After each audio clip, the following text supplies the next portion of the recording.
of Management Studies, IGNOU presents an audiobook on the course MMPC-001 Management Functions and Organizational Processes for MBA program. Presenting Block 3 Managerial Processes Part-2 Unit-9 Decision Making Part-2.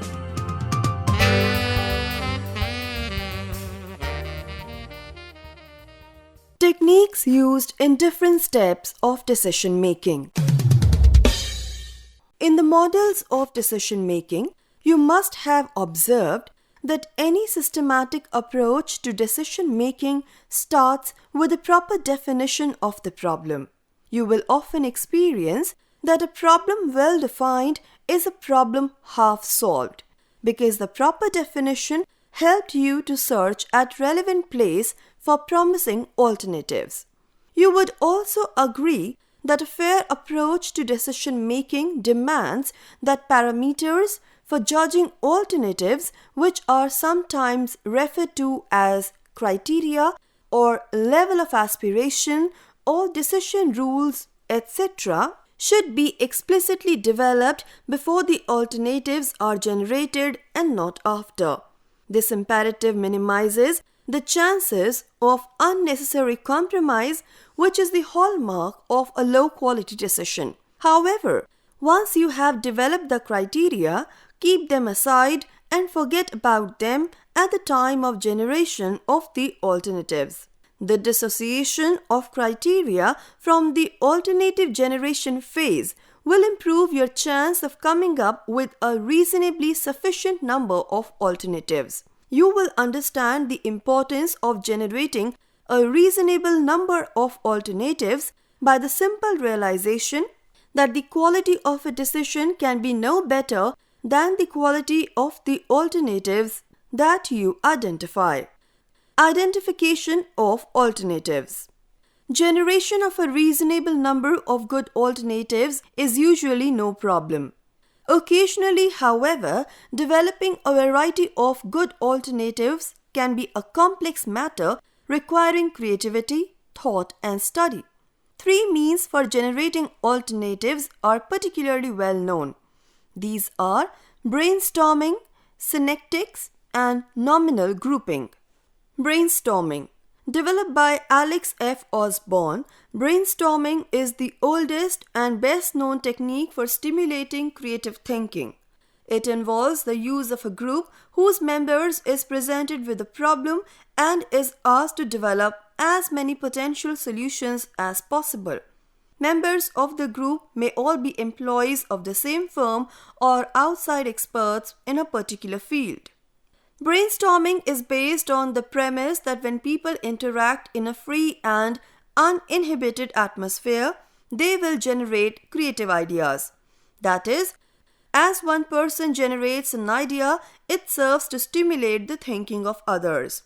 This interchange of ideas is supposedly contagious and creates an atmosphere of free discussion and spontaneous thinking. The objective is to produce as many ideas as possible in keeping with the belief that the larger the number of ideas produced, the greater the probability of identifying an acceptable solution.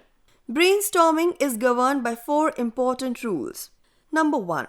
Criticism is prohibited judgment of ideas that must be withheld until all ideas have been generated. It is believed that criticism inhibits the free flow of ideas and group creativity. Freewheeling is welcome. The wilder the idea, the better it is. It is also easier to tame down than to think up ideas. Next is quantity is wanted. The greater the number of ideas, the greater the likelihood of an outstanding solution. And lastly, combination and improvement are sought. In addition to contributing ideas of their own, group members suggest how ideas of others can be improved or how 2 or more ideas can be combined into still another idea. Brainstorming sessions usually involve 6 to 8 participants and run from 30 minutes to an hour. A 1-hour session is likely to produce anywhere from 50 to 150 ideas. Typically, most ideas will be impractical, but a few will merit serious consideration. Brainstorming has given encouraging results in the field of advertising in all branches of the armed forces and in various central, state, and local agencies. Brainstorming, however, is not without limitations. It is usually most effective when a problem is simple and specific. In addition, brainstorming sessions are time-consuming and therefore can be costly. Finally, brainstorming often produces superficial solutions. This latter limitation, of course, can be overcome by selecting group members who are familiar with at least one aspect of the problem being considered. Number 2 is synectics. Developed by William J. Gordon, synectics is a more recent and formalized creativity technique for the generation of alternative solutions. The term synectics is derived from a Greek word meaning the fitting together of diverse elements. The basic intent of synectics is to stimulate novel and even bizarre alternatives through the joining together of distinct and apparently irrelevant ideas. Members of a synectics group are typically selected to represent a variety of backgrounds and training. An experienced group leader plays a vital role in this approach. The leader states a problem for the group to consider. The group reacts by stating the problem as they understand it. Only after the nature of the problem is thoroughly reviewed and analyzed does the group proceed to offer potential solutions. It is the task of the leader to structure the problem and lead the ensuing discussion in such a manner as to force group members to deviate from their traditional ways of thinking, and lead the ensuing discussion in such a manner as to force group members to deviate from their traditional ways of thinking. Various methods are employed to invoke the preconscious mind. These may include role-playing, the use of analogies, paradoxes, metaphors, and other thought-provoking exercises. The intended purpose is to induce fantasies and novel ideas that will modify existing thought patterns in order to stimulate creative alternatives. It is from this complex set of interactions that a final solution hopefully emerges. A technical expert is ordinarily present to assist the group in evaluating the feasibility of their ideas. Thus, in contrast to brainstorming, where the judgment of ideas is withheld until all ideas have been generated, judicial evaluations of member suggestions do take place from time to time. In general, available evidence suggests that synectics has been less widely used than brainstorming. While it suffers from some limitations as brainstorming, it can be time-consuming and costly. Its sophisticated manner makes it much more appropriate for complex and technical problems. Nominal grouping. Developed by Andre Delbach and Andrew van de Ven, nominal grouping differs from both brainstorming and synectics in two important ways. Nominal grouping does not rely on free association of ideas, and it purposely attempts to reduce verbal interaction. From this latter characteristic, a nominal group derives its name. It is a group in name only. Nominal grouping has been found to be particularly effective in situations requiring a high degree of innovation and idea generation. It generally follows a highly structured procedure involving certain stages. Stage 1. 7 to 10 individuals with different backgrounds and training are brought together and familiarized with the selected problem, such as what alternatives are available for achieving a set of objectives. Stage 2. Each group member is asked to prepare a list of ideas in response to the identified problem, working silently and alone. Stage 3. After a period of 10 to 15 minutes, group members share their ideas one at a time in a round-robin manner. A group facilitator records the ideas on a blackboard or a flip chart for all to see. The round-robin process continues until all ideas are presented and recorded. Stage 4. A period of structured interaction follows in which group members openly discuss and evaluate each recorded idea. At this point, ideas may be rewarded, combined, deleted, or added. Stage 5. Each group member votes by privately ranking the presented ideas in order of their perceived importance. Following a brief discussion of the vote, a final secret ballot is conducted. The group's preference is the arithmetical outcome of the individual votes. This concludes the meeting. Nominal grouping has been used successfully in a wide variety of organizations. Its principal benefit is that it minimizes the inhibiting effects of group interaction in the initial generation of alternative solutions. In this sense, the search process is proactive rather than reactive. That is, group members must generate their own original ideas rather than hitchhike on the ideas of others. Additionally, the use of a round-robin recording procedure allows risk-inclined group members to state risky solutions early, making it easier for less secure participants to engage in similar disclosure. Nominal grouping, however, also has limitations. Like brainstorming and synectics, it can be time-consuming and therefore costly. Creative thinking.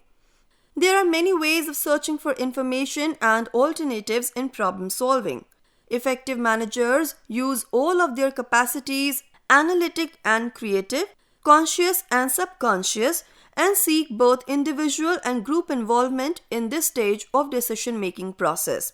As you have seen, the basic requirement at the stage of identification of alternatives is to become more creative. Creativity involves novel combination of ideas which must have theoretical or social value or make an emotional impact on other people.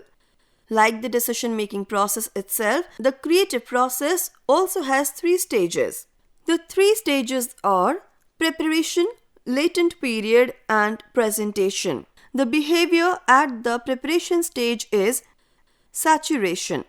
Investing the problem in all directions to become fully familiar with it, its setting, causes, and effects. Deliberation is also a part of this stage where mulling over these ideas, analyzing and challenging them, viewing them from different optics happen.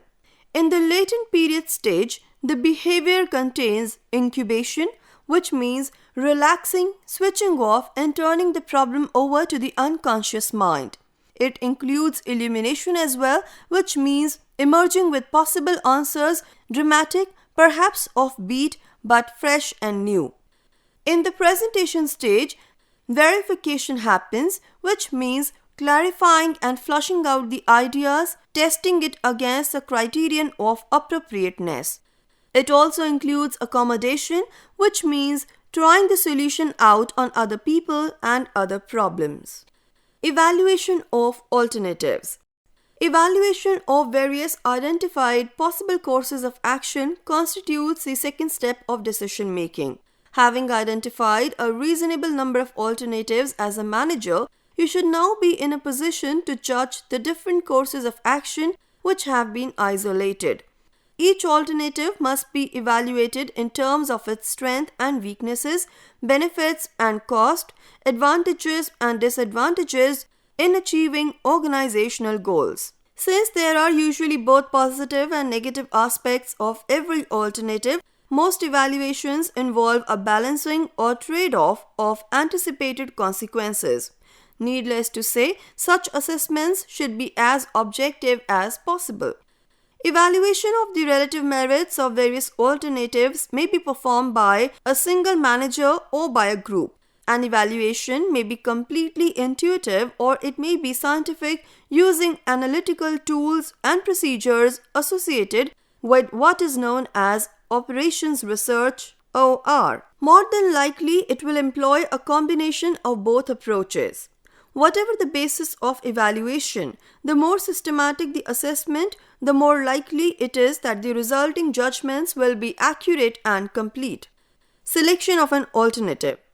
Once appropriate alternatives have been identified and evaluated, you must select the one alternative with the greatest perceived probability of meeting organizational objectives. Of course, it is entirely possible that the decision maker may be made to go back and identify other alternatives if none are judged to be acceptable. Theoretically, if the identification and evaluation of alternatives has been properly handled, making a choice should be an easy matter. The most desirable alternative will be obvious. In practice, however, selection of a course of action is often the result of a compromise. Enterprise objectives are multiple. As a consequence, choice of an alternative must be made in light of multiple and often conflicting objectives. Indeed, the quality of a decision may often have to be balanced against its acceptability. Resource constraints and political considerations are examples of confounding factors which must be carefully weighed. At this point, sound judgment and experience play important roles. Implementation of decision. Once a plan or a course of action has been selected, appropriate actions must be taken to assure that it is implemented. Implementation is crucial to success of an enterprise. Indeed, it is considered by some to be the key to effective planning. The best plans in the world are absolutely worthless if they cannot be implemented. The activities necessary to put plans into operation must be skillfully initiated. In this respect, no plan is better than the actions taken to make it a reality. With selection of a course of action, you must make detailed provisions for its execution.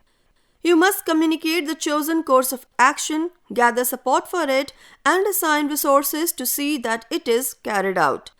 Development of a sound means of implementation is every bit as important as the decision as to which course of action to pursue. All too often, even the best plans fail as a result of being improperly implemented.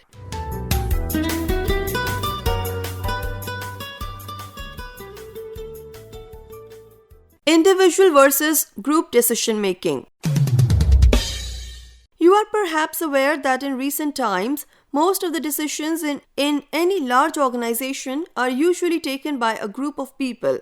For example, board of directors, committees, task force, etc., rather than by a single individual manager, however brilliant, bright, or powerful the manager may be. Perhaps from your own experience, you are also aware of some of the obvious advantages and disadvantages of group decision making. Advantages and disadvantages of group decision making. Advantages. Number 1. Groups can accumulate more knowledge and facts. Number 2. Groups have a broader perspective and consider more alternative solutions. Number 3. Individuals who participate in decisions are more satisfied with the decision and are more likely to support it. Number 4. Group decision processes serve an important communication function as well as a useful political function. Disadvantages. Number 1. Groups often work more slowly than individuals. Number 2. Group decision involves considerable promise which may lead to less than optimal decisions. Number 3. Groups are often dominated by one individual or a small clique, thereby negating many of the virtues of group procedures. And number 4. Over-reliance on group decision making can inhibit management's ability to act quickly and decisively when necessary. Looking at this kind of a balance sheet on group decision making, you may well ask whether, on the whole, groups are superior to individuals as far as the decision making effectiveness is concerned. It is not possible to give a categorical answer without reference to the nature of the people, the nature of the group, and the context in which the group is making a decision. However, what we know about the impact of the groups in decision-making process has been summarized by Harrison in 1995 in many ways. Number 1. In establishing objectives, groups are typically superior to individuals in that they possess greater cumulative knowledge to bring to bear on problems. Number 2. In identifying alternatives, individual efforts are important to ensure that different and perhaps unique solutions are identified from various functional areas that can later be considered by the group. Number 3. In evaluating alternatives, group judgment is often superior to individual judgment because it brings into play a wider range of viewpoints. Number 4. In choosing an alternative, involving group members often lead to greater acceptance of the final outcome. And number 5. In implementing the choice, individual responsibility is generally superior to group responsibility. Regardless of whether decisions are made individually or collectively, individuals perform better in carrying out the decision than groups do. As you can understand, groups do have some edge over individuals in certain stages of the decision-making process. For this reason, you have to decide to what extent you should involve others, particularly your subordinates in the work group, to participate in decision affecting their jobs. In fact, you have to take a position on the continuum of degrees of participation in decision making. Based on a series of studies on managerial decision-making behavior, Vroom and Yetton in 1993 found evidence in support of certain propositions. Number 1. Managers tend to be more participative when the quality of the decision is important. Number 2. Managers tend to be more participative when subordinate acceptance of the decision is critical for its effective implementation. Number 3. Managers tend to be more participative when they trust their subordinates to focus on organizational rather than personal goals and when conflict among subordinates is minimal. Number 4. Managers tend to be less participative when they have all the necessary information to make a high-quality decision. Number 5. Managers tend to be less participative when the immediate problem is well structured or where there is a common solution that has been applied in similar situations in the past. And number 6. Managers tend to be less participative when time is limited and immediate action is required. At this juncture, it will be useful for you to be aware of two phenomena which have been observed in group decision-making situations. Technically, these two phenomena, which are sometimes experienced in a group decision situation, are referred to as risky shift phenomenon and groupthink. Risky shift phenomenon. Contrary to the popular belief that groups are usually more conservative than individuals, there is abundant evidence to support the proposition that groups make riskier decisions than individuals do. There are 4 possible reasons.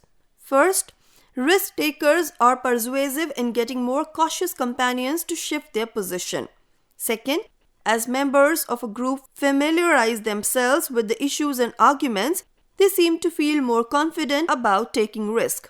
Third, the responsibility for decision-making can be diffused across members of the group.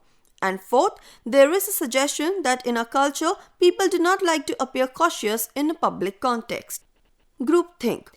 Closely related to the risky shift, but more serious, is the phenomenon known as groupthink. This phenomenon, first discussed by Janis in 1991, refers to a mode of thinking in a group in which the seeking of concurrence among members becomes so dominant that it overrides any realistic appraisal of alternative course of action. The concept emerged from Janis' studies of high-level policy decisions by government and business leaders.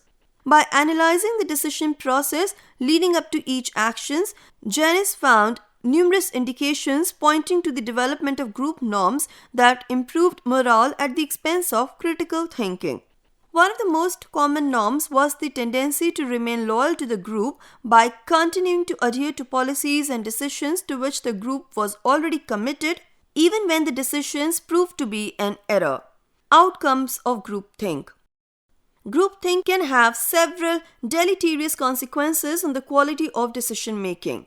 First, groups often limit their search for possible solutions to the problems to 1 or 2 alternatives and avoid a comprehensive analysis of all possible alternatives. Second, groups often fail to re-examine their chosen course of action after new information or events suggest a change in course. Third, group members spend very little time considering whether there are any non-obvious advantages to alternative courses of action compared to the chosen course of action. Fourth, Groups often make little or no attempt to seek out the advice of experts, either inside or outside their own organization. Fifth, members show positive interest in facts that support their preferred decision alternative and either ignore or show negative interest in facts that fail to support it. And finally, groups often ignore any consideration of possible roadblocks to their chosen decision and as a result, fail to develop contingency plans for potential setbacks.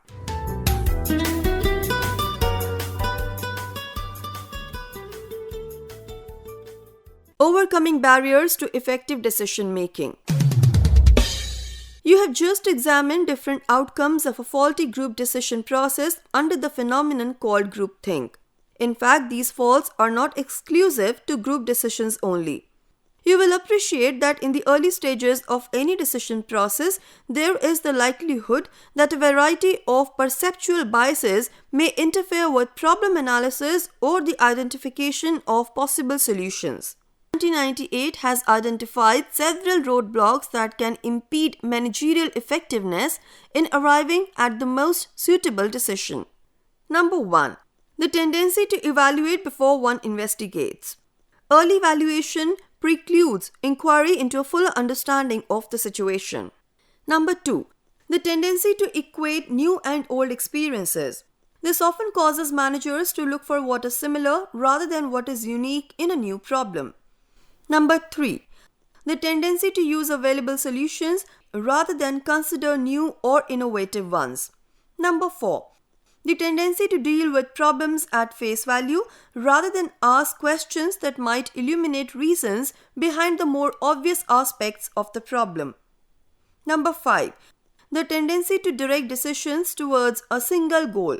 Most problems involve multiple goals that must be handled simultaneously. Number 6. The tendency to confuse symptoms and problems. Number 7. The tendency to overlook unsolvable problems and instead concentrate on simpler concerns. Number 8. The tendency to respond automatically or to act before thinking. Problems like these often cause managers to act in haste before the facts are known and often before the actual underlying problem is recognized or understood. Knowledge of these roadblocks will assist you in your attempts to analyze problem situations and make reasoned decisions. In case you are a member or leader of any decision-making group, you would like to overcome the emergence of a groupthink mentality in groups and organizations. Taking your cue from Janice, you can now formulate several strategies to overcome the barriers. Number 1. Group leaders can encourage each member to be a critical evaluator of various proposals. Number 2. When groups are given a problem to solve, leaders can refrain from stating their own position and instead encourage open inquiry and impartial probing of a wide range of alternatives. Number 3. The organization can give the same problem to two different independent groups and compare the resulting solutions. Number 4. Before the group reaches a final decision, members can be required to take a respite at intervals and seek advice from other wings of the organization before returning to make a decision. Number 5. Outside experts can be invited to group meetings and encouraged to challenge the views of group members. Number 6. At every group meeting, one member could be appointed as a devil's advocate to challenge the testimony of those advocating the majority position. Number 7. When considering the feasibility and effectiveness of various alternatives, divide the group into two sections for independent discussions and compare results. And number 8. After deciding on a preliminary consensus on the first choice for a course of action, schedule a second meeting during which members of the group express their residual doubts and rethink the entire issue prior to finalizing the decision and initiating action. In other words, if groups are aware of the problems of groupthink, several specific and relatively simple steps can be taken to minimize the likelihood of falling victim to this problem. As you already know, recognizing the problem represents half the battle in the effort to make more effective decisions in organizational settings.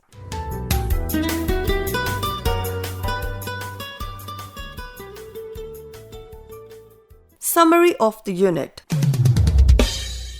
In this unit, you have made yourself familiar with the 3 phases of any decision-making situation.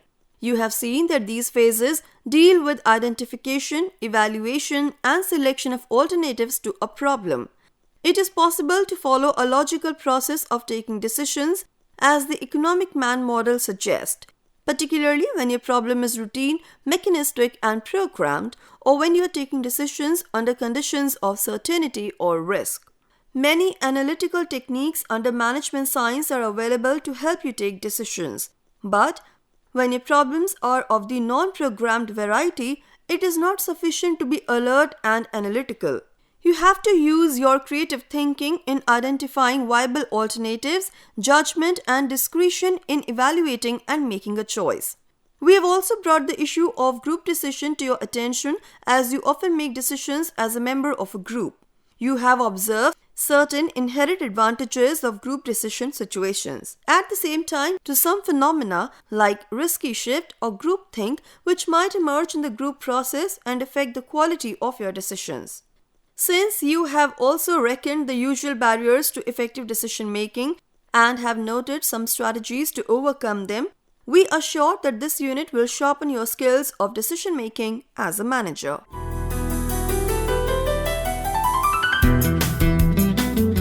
You were listening to the audiobook by the School of Management Studies, IGNOU, for MBA program. Course code MMPC-001, Management Functions and Organizational Processes. Course Coordinator, Professor Srilata, School of Management Studies, IGNOU. Voice over by Harpreet Kaur.